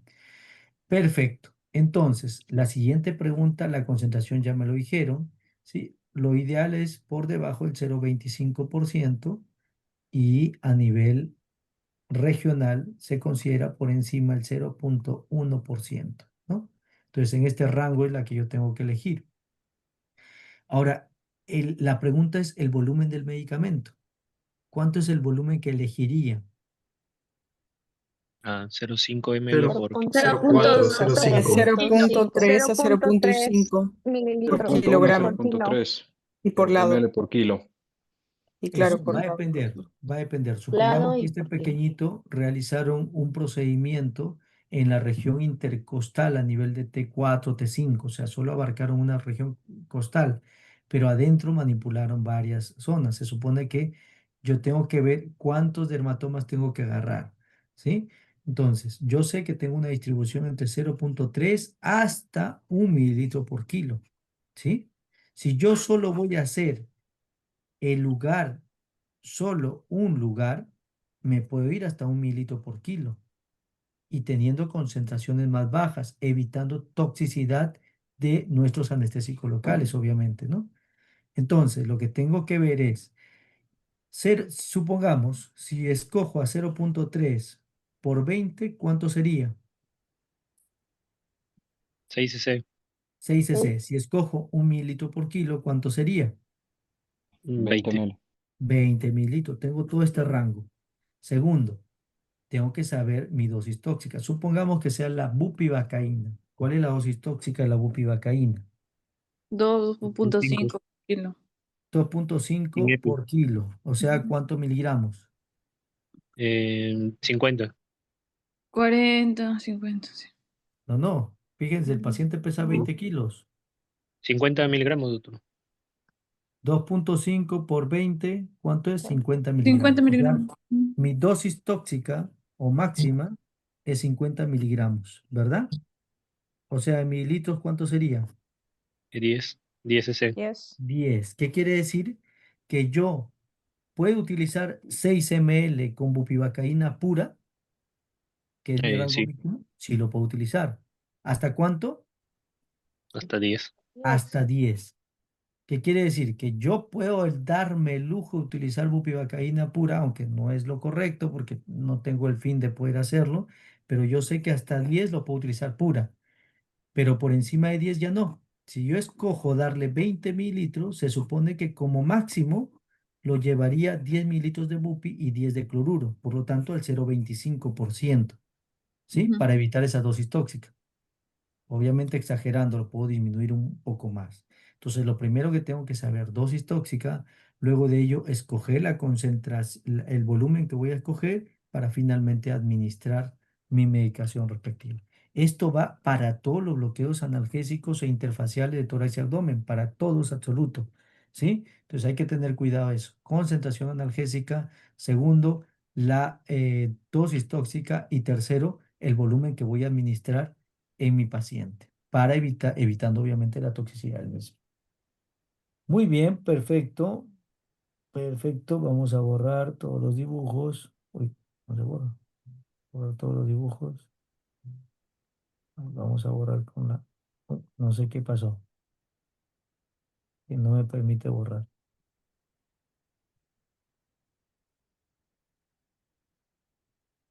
Bueno, ya estábamos acabando también, creo. Muy bien, doctores, estas son las conclusiones que nos vengo a traer. Entonces, los bloqueos interfaciales en pediatría son bloqueos seguros y efectivos para manejo del dolor postoperatorio. Los bloqueos interfaciales continuos permiten prolongar el efecto analgésico en nuestros pacientes. Son utilizados como bloqueos analgésicos, se utilizan con mayores volúmenes, por lo que es recomendable ver la dosis y los volúmenes máximos para evitar complicaciones en nuestros pacientitos. Muy bien, muchas gracias. Esperamos ahorita sus preguntas Sí, para... gracias, doctor. Gracias, doctor César, por la exposición. Ha tratado la parte anatómica, también la parte de lo que es fármaco. Y por último, hemos hecho un recordar la parte de los bloqueos interfaciales, que sobre todo en abdomen y tórax son importantes conocerlos porque en estos dos segmentos se trabaja mucho. Sí, tenemos algunas preguntas. Vamos a hacer la pregunta que está en el chat. Luego la doctora Leiva tiene la palabra. El- La pregunta es, en los bloqueos interfaciales pediátricos, considerando las dosis recomendadas, ¿cuál es la duración media del efecto analgésico al combinarla con anestésico local y el intervalo de tiempo mínimo seguro para repetirlo en un niño? Ahí vienen dos preguntas, ¿no? ¿Cuánto es la duración media del efecto analgésico y en cuánto tiempo podemos repetirlo, ¿no? ¿En cuánto se puede dar otra dosis o otro bloqueo similar? Claro, lo ideal que en la población pediátrica viene el punto en el que los bloqueos single shot, lo ideal o normalmente nos ayuda entre 12, 24 a 48 horas y nos ayuda porque en los planos interfaciales, en la población pediátrica, bueno, en general permanece en ese rango de tiempo, si bien es cierto, el anestésico local puede ser fácilmente absorbido, pero en clínica nosotros hemos visto entre 12, 24 o 48 horas, ¿no? Siempre como parte de una analgesia multimodal, no es que lo vamos a dejar solo a este bloqueo y hacer su efectividad de forma aislada. Siempre va acompañado de medicación analgésica, pero con menor uso de opioides, ¿sí? La duración puede ser variable de un paciente a otro y dependiendo de lo ocurrente de la cirugía. No es recomendable volver a hacer un bloqueo porque en la población pediátrica, una vez que sale de sala de operaciones, volver a hacer un bloqueo es bien complicado. Bien complicado a que en un adulto yo puedo decidir a las 48 horas volver a hacerlo porque sé que lo puedo hacer de forma ambulatoria, pero en los pacientes pediátricos necesitamos sedarlos, sobre todo si son pequeños. ¿Sí? Entonces, en vez de pensar volver a hacer el procedimiento, es dejarle un catéter en el lugar adecuado, en el intraoperatorio, para que éste sea manejado en el posoperatorio. Eso es lo ideal, ¿no? Y bueno, darle la analgesia que corresponda por los días que son generalmente más dolorosos, que son los 3 primeros días, ¿no?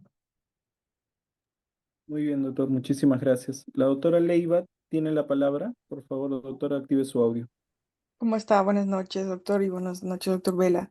Bien, tengo una pregunta con respecto, bueno, a estos bloqueos. ¿Qué implicancia clínica tendría como tal la inmadurez, ¿no? del sistema nervioso simpático cuando, por ejemplo, los anestésicos entren en contacto con este sistema simpático y qué cambios generarían a nivel hemodinámico? Y de todos estos bloqueos que usted ha mencionado, supongo que existen algún tipo o un grupo de bloqueos que tenga mayor probabilidad de absorción sistémica, teniendo en cuenta las fases que usted explicó en un inicio. Y bueno, pues para tener como un cuidado más especial en ese tipo de bloqueos. Eso sería todo y gracias.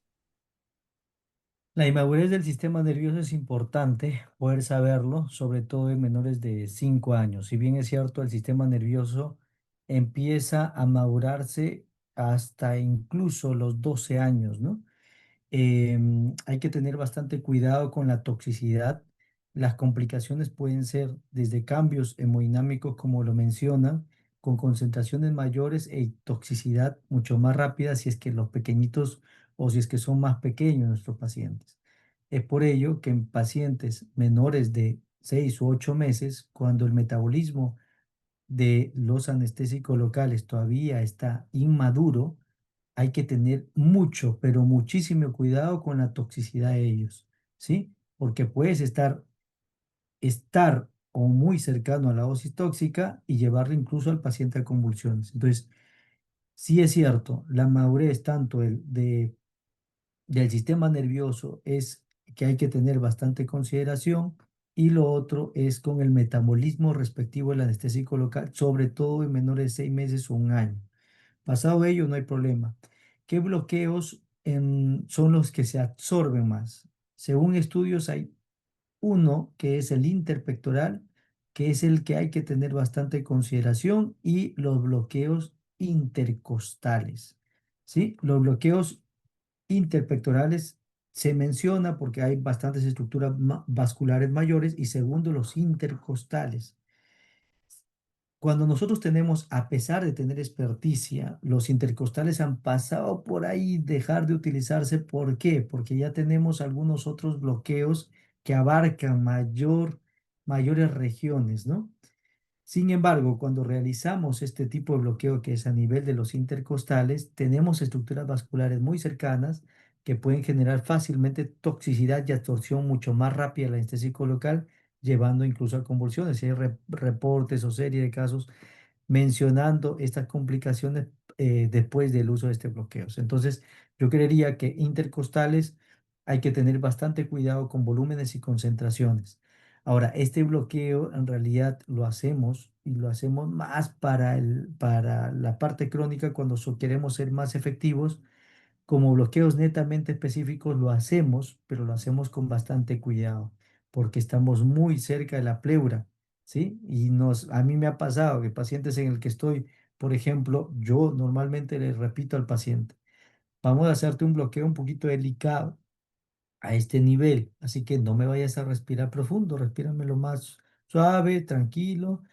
¿Por qué? Porque este movimiento que se realiza en esa zona, aparte de la absorción que puede producirse a ese nivel de este tipo de bloqueos, estamos muy cerca de la pleura que puede ser fácilmente pinchable. Y es por ello que muy pocos ya de los colegas vienen realizando este bloqueo como tal, si no se lanzan más a interfaciales más específicas que abarcan también los nervios intercostales, como son plano el serrato, los interpectorales o los pectos serratos, ¿no? Creo que eso eran las preguntas. Sí, doctor, muchísimas gracias. Hay dos preguntas acerca de manejo de dolor en el caso de abdomen. Una de ellas es, ¿cuál sugiere usted que puede ser, de entre todos los bloqueos, el mejor para una cirugía abdominal inferior? Y en el caso del bloqueo del cuadrado lumbar, ¿cuál sería el que usted elegiría, no? ¿Buscaría, dice, algún efecto visceral? Ok. En abdomen inferior tenemos que considerar que el TAP nos ayuda mucho, el TAP clásico. Sin embargo, tenemos al bloqueo ilioinguinal e iliohipogástrico que nos podría ayudar. Hay un estudio que me llamó bastante la atención en la última nomenclatura, que si bien es cierto no habla de población pediátrica, la nomenclatura solo trata de distribuir los bloqueos interfaciales o la nomenclatura específica de los bloqueos interfaciales a nivel de tórax o abdomen y hablan de un bloqueo TAP a secas, ¿no? Que se realiza a nivel de la línea medio clavicular. Y al conversar con la doctora María Fernanda, porque no especifica en esa nomenclatura con qué, o especifica en líneas generales, ¿no? Y menciona cuál es la diferencia de hacer un TAP medio axilar con un TAP así a secas, como lo comentan en la nomenclatura. Y se menciona que este TAP a secas está relacionado más para bloqueos de la región por debajo del ombligo. Entonces, si tendría que escoger uno de ellos, o escojo el TAP o escojo el bloqueo iloinguinal hipogástrico. Con respecto a qué tipos de cuadrado lumbar elegiría, va a depender, ¿no? El que se ha visto bien efectivo y que es más seguro es el cuadrado lumbar tipo 2, el que se realiza por detrás o más o en la parte superficial del cuadrado lumbar y el erector espinal. Creía que es el más seguro, tiene una distribución tanto en la región anterior como posterior y puede llegar muchas veces también a los ramos comunicantes, pero no con el objetivo de realizar o tratar de bloquear la parte visceral. O sea, ahorita si bien es cierto, sabemos que el cuadrado lumbar tipo 3 o tipo 2 también ingresan a ese espacio, no hay que hacerlo con ese fin, ¿no? Porque no hay que hacerlo más con el fin anestésico, ¿no? Sino con el fin que sea más efectivo. ¿Y cuál de ellas son más efectivas? En varios estudios comparan al QL2 y 3 que tienen casi la misma efectividad. Entonces, ¿para qué irme a atravesar el cuadrado lumbar, estar cerca del plano del SWAT y cerca de las vísceras, que lo puede hacer y que tiene la efectividad adecuada y con mayor seguridad, que es el cuadrado lumbar posterior, ¿no? Que es el tipo 2. Muy bien, doctor, muchísimas gracias. La doctora Jessica Guamán, por favor, ¿puede activar su audio? Buenas noches, doctor. Una consulta. Una cirugía inguinal pediátrica, ¿cuál es el bloqueo que tiene la mayor tasa de éxito? No, esa es mi pregunta. Ok, ¿Cuál haría usted? claro, el hilo inguinal hipogástrico es el más efectivo. Acá, si bien es cierto, hay muchos colegas que hemos conversado que son exalumnos nuestros y que nos hemos topado por ahí para ver parte de la efectividad ya de sus procedimientos y todo. Y nos topamos con varios colegas en el que empezaron a mencionarnos que el hilo inguinal hipogástrico lo empezaron a hacer con fines anestésicos. Y me quedé sorprendido, pero no está mal, ¿no? Sobre todo con hernias no complicadas, ¿no? Se supone no complicadas porque no abarcas vísceras, sino solo pared. Entonces, y tiene algo de lógica, igual cuando pasa con hernias umbilicales no complicadas, cuando abarcan solo pared. Puedes hacer un bloqueo de la vaina de los rectos con fin anestésico porque estás abarcando nada más parte de la pared y eso lo consigues con los ramos netamente de los nervios intercostales. Entonces, yo creería que obviamente en base a su pregunta, para cirugías inguinales definitivamente son el inguinal hipogástrico, pero hay que ver, ¿no? Si tenemos experticia y vemos que tengo bastante cirugía, ¿por qué no observar en estas cirugías no complicadas qué tan efectiva es darle con esta finalidad, ¿no? Pero les digo, al fondo de experiencia, no hay revisiones sistemáticas, pero sí hay reportes o serie de casos en base a lo que ha mencionado la experiencia de estos colegas en base a este tipo de cirugías, ¿no? Ya, doctor, muchísimas gracias. Gracias a usted, doctora. Muy bien, doctor. Hay una pregunta acerca, por ejemplo, de una cirugía de cadera, ¿no? En pacientes pediátricos que son sometidos a cirugías por displasia de cadera o algunas fracturas de fémur.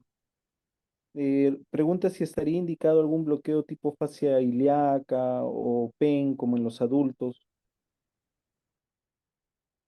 Claro, pero la pregunta sería más abocado a cuadrado lumbar y erector espinal a nivel lumbar, ¿no? Porque fácil ilíaca y PEN ya lo hicieron ustedes en miembro inferior. Entonces, eh, la pregunta ¿sería efectivo hacer un bloqueo del cuadrado lumbar o un bloqueo del erector espinal a nivel lumbar para cirugías de cadera? Hay estudios cuando ustedes revisan que si abarca, recuerden que cuando estamos a nivel lumbar, abarcamos raíces nerviosas desde L1 hasta L4, L5. Y recuerden que quienes inervan parte de la cadera está inervado por ramas articulares el femorocutáneo lateral y parte del obturador. ¿Y estos de dónde vienen? Desde L1, L2 hasta L4. Por lo tanto, sería lógico por ahí realizar alguno de estos procedimientos para cirugías de cadera. Pero creo yo que sería mucho o abarcaríamos mucho porque estamos cerca a raíces nerviosas cuando podríamos hacer bloqueos más articulares o periarticulares. Por eso apareció el PEN, ¿no? Con el fin de solo abarcar los ramos articulares sin necesidad de producir bloqueos motores en nuestros pacientes. Muy bien, doctor.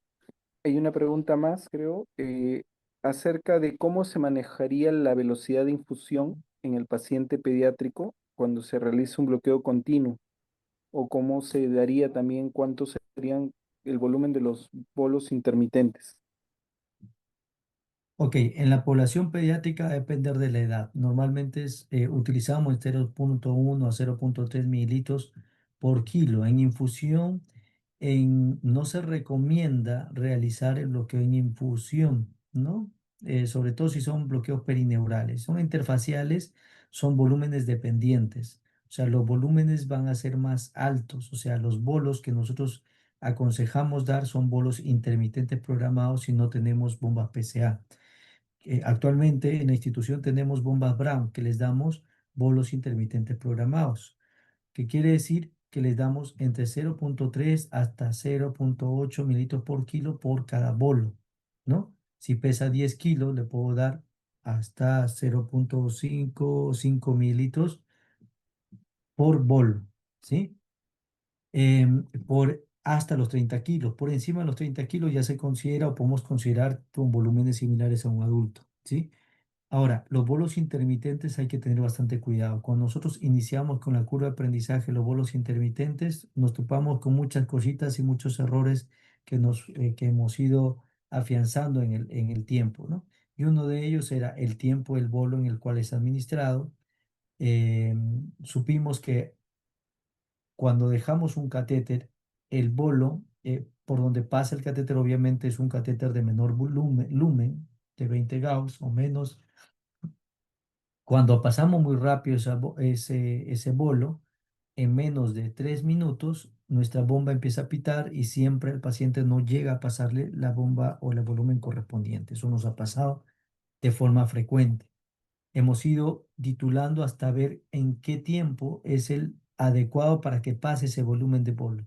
Y nosotros en nuestra institución colocamos entre los 2 minutos y medio hasta los 3 minutos y medio en el que se tiene que administrar un bolo correspondiente para evitar en que suene nuestra bomba, evitar que verdaderamente le administre el volumen que sea necesario y evitar cualquier inefectividad del mismo, ¿no?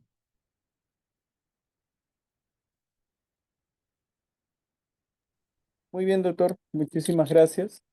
Voy a compartir en el chat para poder hacer las preguntas del AJA Slide. Eh, Vamos a ver también a través del WhatsApp para que de repente nos pueda acompañar.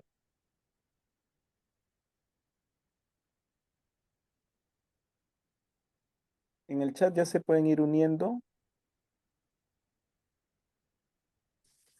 No se ve el enlace, doctor. En el chat del WhatsApp recién les estoy poniendo, en el del Zoom ya lo tienen.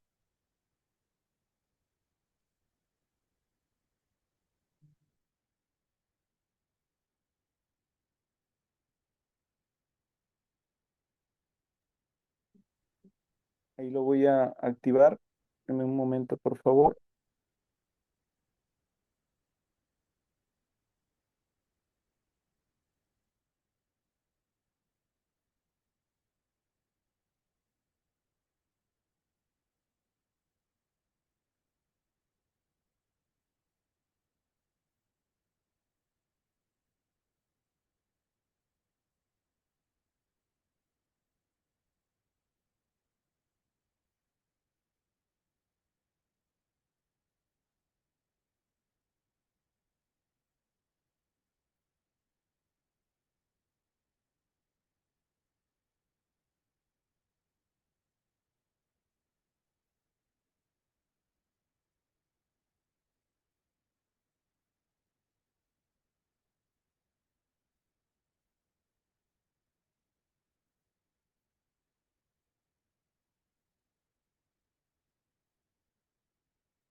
Vayan conectándose para dar inicio. Ahí les vamos a poner, no se olviden de poner su nombre y apellido.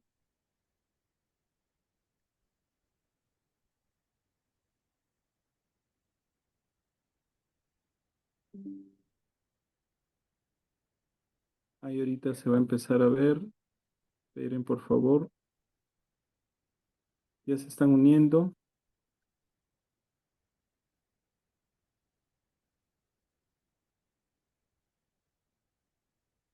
Van 29 jugadores. Muy bien, van 32, 33, 34. Vamos, doctores, para empezar. ¿Lo comparto? No logro verlo acá. No, no está saliendo ahí. Ahorita la Ahí, imagen señalada dice representa la estructura. Ahí están la primera pregunta.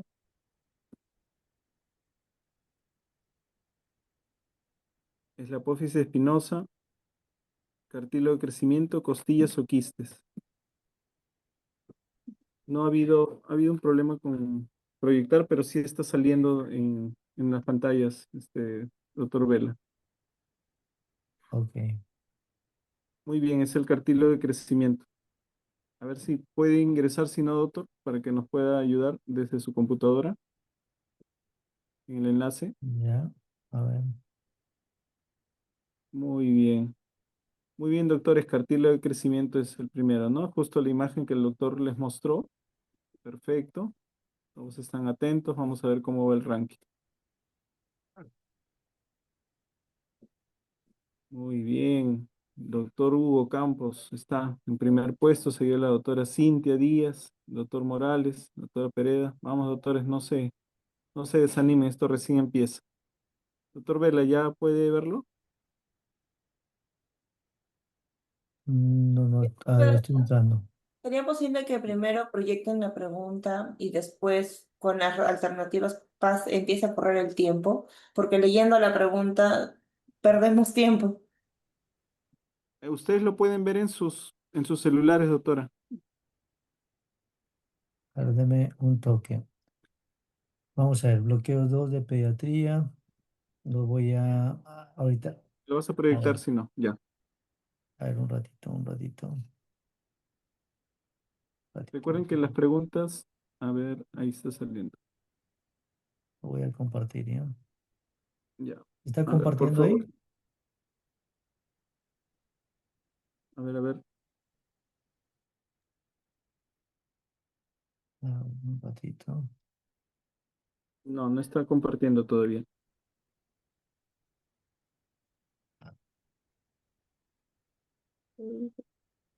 Ya, ahora sí está compartiendo. A ver, Esperen, vamos a colocarle. A ver. Ya. A ver, es el mismo enlace, ¿no? Vamos a continuar. A ver, sí, es el mismo. mismo enlace. Ahí están todos, creo. Sí. Ya, muy bien. Vamos a iniciar 5 preguntas, doctor. Ya están todos. Primera pregunta. Señale la imagen que se presenta, bueno, en la estructura. Ya esto está cantado, pero doctores, ya. ¿A qué pierde? A ver. Yo creo que es quistes.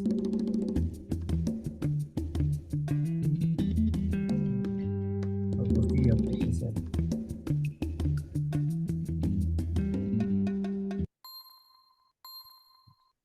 Doc, no se visualiza.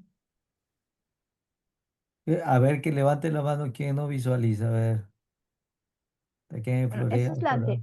esa es la anterior, De la ¿cierto? primera pregunta, sí. Ah, ok. Ya, ¿De qué ya. me florea, doctora? No me floree, por favor.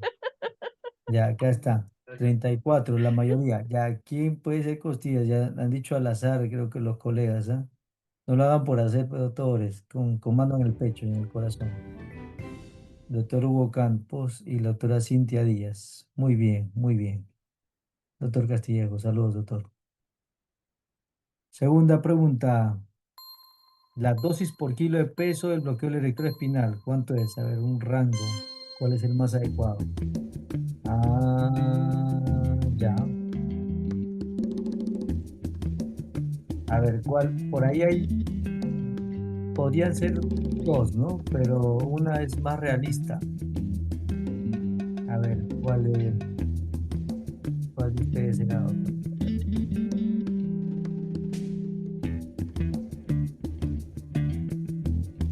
A ver. Yo creo que es de 2 a 4 mililitros por kilo, ¿ah? Creo que esa es la más realista, ¿sí o no, doctor? ¿Qué dicen? ¿Qué dicen? A ver.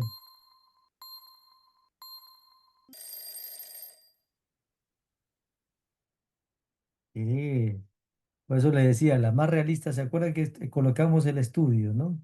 Hablaba desde 0,3 hasta 1 mililitro por kilo. 0,2, perdón, hasta 1 mililitro por kilo. Por ello es que la más realista es esta. Esta, si bien es cierto, sí puede ser, pero recuerden que los bloqueos interfaciales siempre están de la mano con volúmenes un poquito mayores. Entonces, por ello es que acuérdense que la mayoría de nuestros bloqueos interfaciales es como una regla en pediatría. 0,5 mililitros por kilo, ¿ya? Y 1 mililitro como máximo, pero 0,5 estaría bien.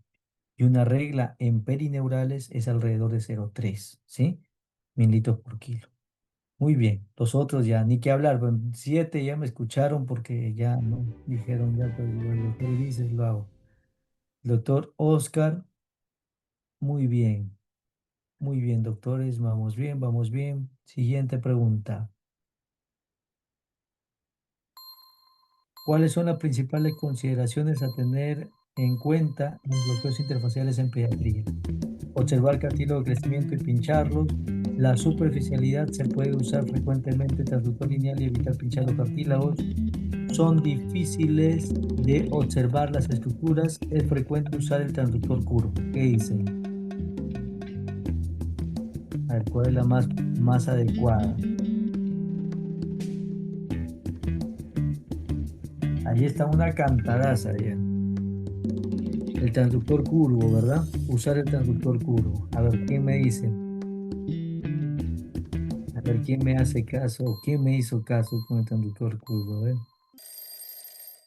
Les apuesto que uno me hizo caso, ya sabía. Uno, no quiero decir nombre, pero bueno, ya. La superficialidad, acuérdense, ¿no? Se puede usar frecuentemente transductor lineal y evitar pinchar cartílagos, ¿no? Está muy bueno la mayoría. Muy bien, doctores. ¿Quién está con la racha adelante? La otra Cintia Díaz, Juan Carlos Astudillo, Elio, Julie, muy bien. Muy bien. Siguiente pregunta. ¿Es verdad con respecto a los bloqueos interfaciales en pediatría que son analgésicos, son anestésicos, son ahorradores de opioides, son analgésicos y ahorradores de opioides? A ver. Esto también está cantado, ¿no? Hay una pregunta más completa que la otra.